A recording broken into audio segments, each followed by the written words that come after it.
بسم اللہ الرحمن الرحیم۔ مقاتل رحمۃ اللہ سے نقل ہے، وہ کہتے ہیں کہ کوہ کاف کے پیچھے ایک زمین ہے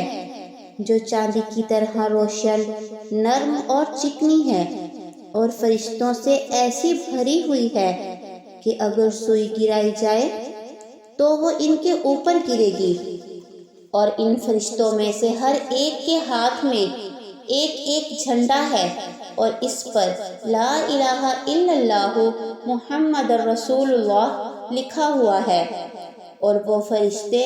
ہر رات کو ماہ رجب میں کوہ کاف کے گرد جمع ہوتے ہیں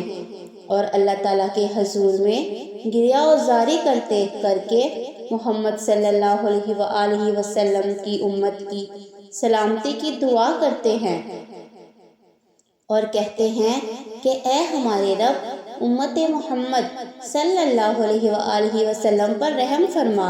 اور محمد صلی اللہ علیہ وآلہ وسلم کی امت کو عذاب نہ دے۔ وہ روتے ہیں اور عاجزی و انکساری کرتے ہیں، بس اللہ تعالیٰ ان سے فرماتا ہے کہ تم لوگ کیا چاہتے ہو؟ تو وہ لوگ کہتے ہیں کہ ہم چاہتے ہیں کہ تم محمد صلی اللہ علیہ وآلہ وسلم کی امت کی مغفرت فرما دے۔ بس اللہ تعالیٰ فرماتا ہے کہ بے شک میں نے ان کو بخش دیا۔